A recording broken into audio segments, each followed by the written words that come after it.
চাঁদপুরের মেঘনা নদীতে জাহাজে ৭ খুনের চাঞ্চল্যকর ঘটনায় গ্রেপ্তার জাহাজের কর্মচারী আকাশ মণ্ডল ওরফে ইরফানি সবকটি হত্যাকাণ্ড ঘটিয়েছেন বলে জানিয়েছে র্যাপিড অ্যাকশন ব্যাটালিয়ন।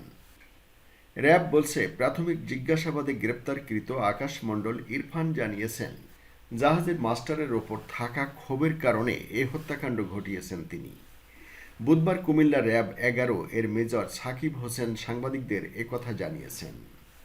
সোমবার চাঁদপুরে হাইমচরের মাঝিরচর এলাকায় এমভি আল বাখেরা নামক সারবাহী একটি জাহাজে ৭ খুনের ওই ঘটনা প্রকাশ পেলে সেটি ব্যাপক চাঞ্চল্য সৃষ্টি করে। প্রথম ২৪ ঘন্টার মধ্যে ঘটনার কারণ বা সূত্র না পাওয়ায় এ হত্যাকাণ্ড নিয়ে বেশ ধোঁয়াশা সৃষ্টি হয়। এর অন্যতম কারণ, সারবাহী জাহাজটি থেকে কিছু খোয়া যায়নি বলে জানিয়েছিল আইনশৃঙ্খলা বাহিনী। ফলে ঠিক কী উদ্দেশ্যে এই হত্যাকাণ্ড ঘটেছে তা আন্দাজ করা যায়নি। এই ঘটনায় গুরুতর আহত অবস্থায় আরও একজন এখন হাসপাতালে চিকিৎসাধীন রয়েছেন।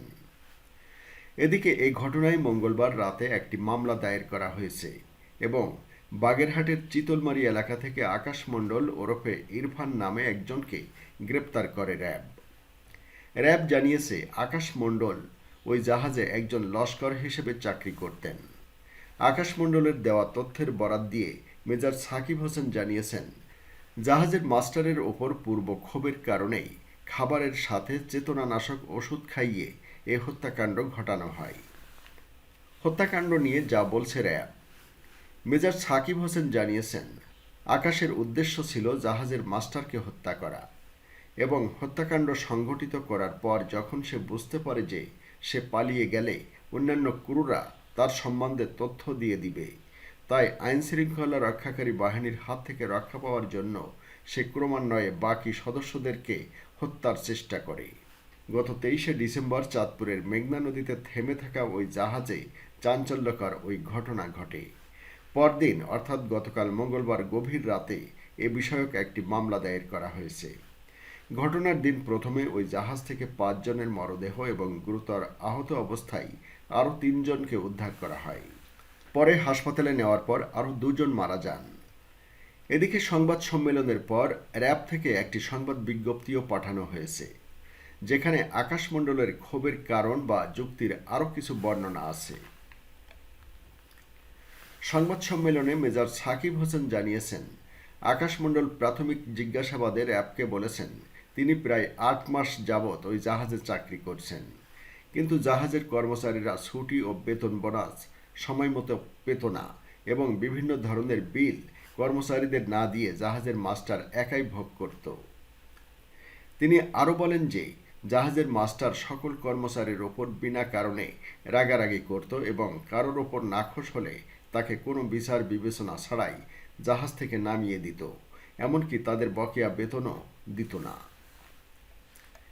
এ ব্যাপারে তিনি জাহাজের সবাইকে প্রতিবাদ করতে বললে কেউ ভয়ে প্রতিবাদ করত না বলে আকাশ মণ্ডল জানিয়েছেন।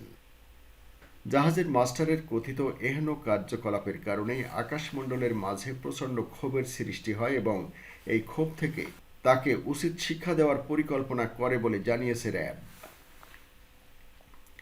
মেজর সাকিব হোসেন বলেছেন, পরিকল্পনা অনুযায়ী আনুমানিক ১৮ ডিসেম্বর গ্রেপ্তারকৃত আকাশ মণ্ডল ৩ পাতা ঘুমের ওষুধ কিনে নিজের কাছে রেখে দেন। ঘটনার দিন সন্ধ্যায় জাহাজে রাতের খাবারের তরকারির মধ্যে তিনি তা মিশিয়ে দেন। র্যাব কর্মকর্তা মিস্টার হোসেন বলেছেন, শুধুমাত্র সুকানি জুয়েল এবং আকাশ মণ্ডল ছাড়া সবাই রাতের খাবার খেয়ে তাদের কেবিনে ঘুমিয়ে পড়ে। পরে রাত আনুমানিক ২টায় সাহারা বিকন এলাকায় আরও ৮-১০টি জাহাজের সাথে তাদের জাহাজটি নোঙর করা হয়। পরবর্তীতে সুকানি জুয়েল রাতের খাবার খেয়ে ঘুমিয়ে পড়লে আকাশ মণ্ডল তার পরিকল্পনা মোতাবেক আনুমানিক রাত ৩টায় প্রথমে মাস্টারকে জাহাজে থাকা চাইনিজ কোড়াল দিয়ে কুপিয়ে হত্যা করে। পরবর্তীতে সে চিন্তা ভাবনা করে যে জাহাজে থাকা বাকিরা জেনে গেলে সে আইনশৃঙ্খলা বাহিনীর কাছে ধরা পড়বে, তাই সে একে একে সবাইকে কুপিয়ে হত্যার চেষ্টা করে।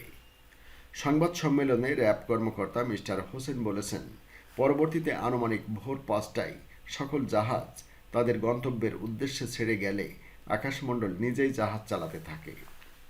এবং এক পর্যায়ে মাঝিরচর নামক এলাকায় জাহাজটি আটকা পড়লে পাশ দিয়ে বয়ে যাওয়া ট্রলারে বাজার করার কথা বলে উঠে পালিয়ে যায়। পরবর্তীতে আত্মগোপনে থাকা অবস্থায় বাগেরহাট থেকে র্যাব আকাশ মণ্ডলকে গ্রেপ্তার করে।